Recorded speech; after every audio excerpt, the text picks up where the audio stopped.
Now, the next concept that we have is surface tension. So, first of all, let us take the concept of surface tension. That what is a surface tension? Now, suppose कि liquid की surface के बीच में एक molecule पड़ा है. Now, इस molecule के ऊपर जो attractive forces हैं, they are balanced on all the sides.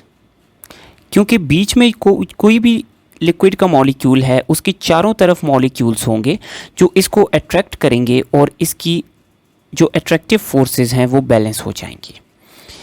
लेकिन सपोज़ कि हमारे पास जो लिक्विड की सरफेस के ऊपर मॉलिक्यूल्स पड़े हैं, उनके साथ क्या होगा? उनके साथ ऐसा नहीं होगा.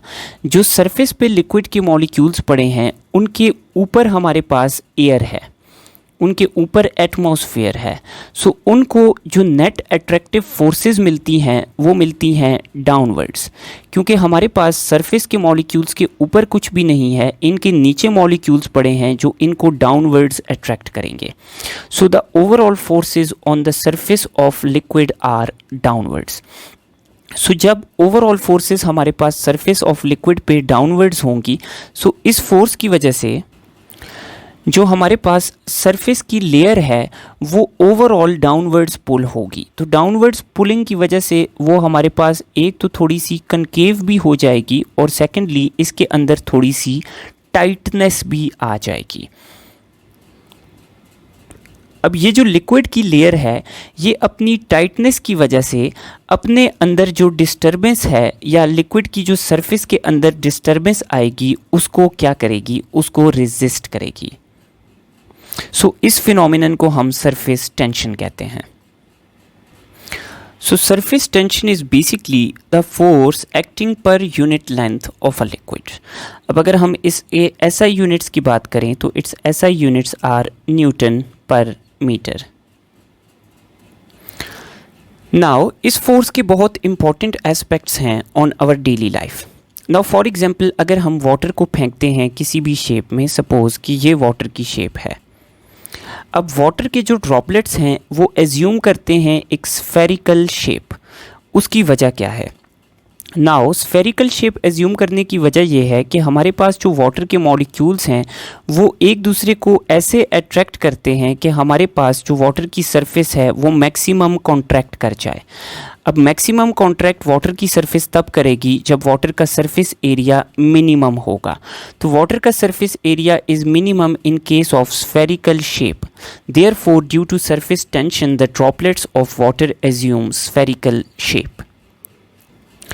Next important phenomenon is the action of detergents. Now detergents कैसे एक्ट करते हैं? They decrease the surface tension of water.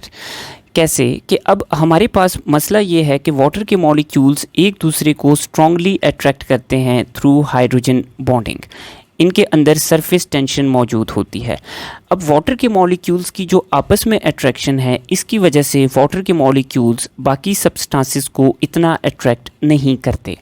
तो अगर हमारे पास वाटर को यूज़ किया जाए फॉर क्लीनिंग ऑफ डर्ट और क्लीनिंग ऑफ डस्ट पार्टिकल्स, तो वाटर किस तरह हमारे पास एक्ट करेगा? तो वाटर के अंदर हमारे पास डिटर्जेंट के मॉलिक्यूल्स को ऐड किया जाता है. नाउ डिटर्जेंट के मॉलिक्यूल्स वाटर को खुद अट्रैक्ट करके वाटर की जो अपनी फोर्सेस हैं उनको ब्रेक करते हैं और वाटर की सरफेस टेंशन को डिक्रीज़ करते हैं.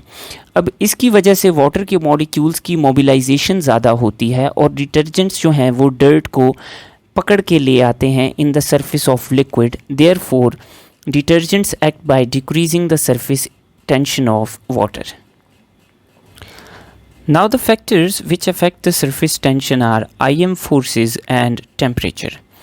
नाउ अगर एक लिक्विड की IM फोर्सेस स्ट्रॉन्ग होंगी तो इसके मॉलिक्यूल्स में अट्रैक्शन स्ट्रॉन्ग होगी. देयरफॉर इसकी सरफेस टेंशन भी ज़्यादा होगी.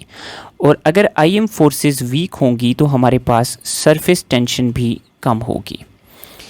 इसी तरह अगर हम टेम्परेचर की बात करें तो जब हम टेम्परेचर ऑफ लिक्विड को इंक्रीज़ करें तो मॉलिक्यूल्स की अट्रैक्टिव फोर्सेस वीक हो जाती हैं, जिसकी वजह से हमारे पास सरफेस टेंशन भी डिक्रीज़ करेगी. और अगर हम लेस टेम्परेचर पे एक लिक्विड को देखें तो इसकी सरफेस टेंशन ज़्यादा होगी. So these are the factors that affect the surface tension.